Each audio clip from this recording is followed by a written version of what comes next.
Video Sports, only on Fox 47 News at 10. Good evening, everyone. We start with some news on the local baseball front. Lansing Community College and baseball coach Drew Heward have parted ways after 2 seasons. The departure comes at an odd time as the team prepares for the season that starts in just 3 weeks. Heward is a Grand Ledge native that led the Stars to a 3rd-place finish in the 2017 NJCAA Division II College World Series.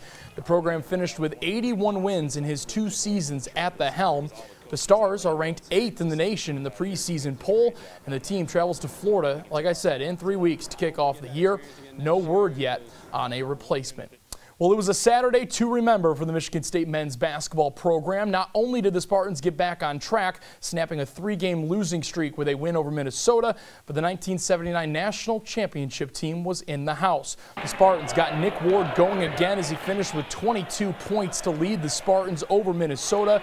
3 players scored in double figures as Michigan State won 79-55. And 79, well, that's a fitting score on the day that the 1979 team was being honored for their 40th anniversary of their championship run.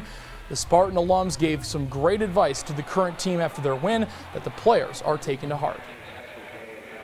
I said, you know, that was their time, and this is your time.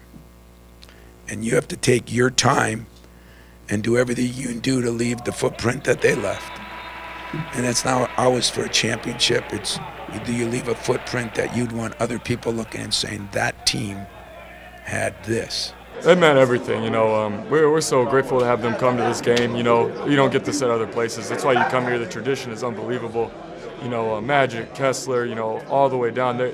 It was great to have them come to practice yesterday, and it just means a lot to us. They told us that basically they were in the same position that we in. They lost a couple games in a row, had a meeting, and they got back to what they do, you know, playing to their full potential, and it led them to a national championship. So we got to, like I said, get to playing to our full potential, playing as hard as we can, and, you know, the sky's the limit for us.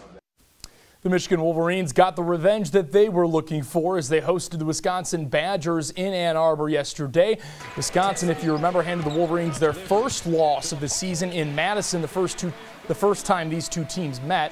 Michigan used big nights from John Teske and Charles Matthews to pull away for a 61-52 win. After the game, head coach for Michigan, John Beilein, had high praise for a tough Badgers team. But what a great program Wisconsin has. What a to lose to, even if we lost today, we were lost to a team that their style of play. If Davison and Trice are going to shoot like that, right? They can beat anybody, like I said before, and so we're really happy to get that win in front, especially in front of that crowd. It was a tough weekend for the Michigan State hockey team as they were swept by rival Michigan in a pair of games.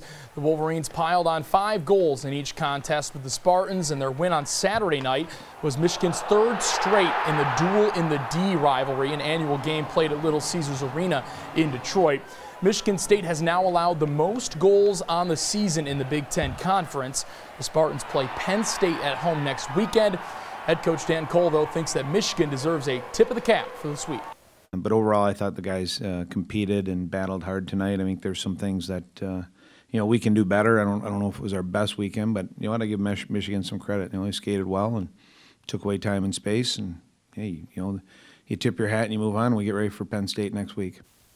Over in the NHL today, the Red Wings were trying to snap a 2-game losing streak as they took on Chicago on the road. The Blackhawks came in as winners of 6 in a row, believe it or not. The Wings playing the second night of a back-to-back after they fell to the Sabres yesterday. Start things off in the first period. Blackhawks already up by 1. They got a 2-on-1 here that leads to a Dylan Strome goal. Gets past Bernier and net. His 14th of the season. Chicago is up by 2. We'll jump ahead to the second period. Wings would cut the lead in half on this snipe from Christopher N. That made it 2-1. Gustav Nyquist did score in the third period for Detroit, but the Blackhawks do go on to win this one 5-2 the final. Detroit has lost 3 in a row, and they travel to Nashville to take on the Predators on Tuesday. Well, it might be winter and it might be cold and snowy outside, but one Michigan college baseball team was not going to let them stop them from taking the diamond. These are members of the Central Michigan baseball team taking advantage of their field being covered in ice. The players decided to ditch the cleats and turn them in for ice skates as they fielded ground balls and ran around the bases around the diamond. I know it's tough to believe now, but spring and baseball season will both be here before you know it. Kudos, though, to the Chippewas there for keeping things interesting. I tell you what, if I tried to do that, I would hurt myself severely. Yeah, me too. All right, Seth. Thank you very much.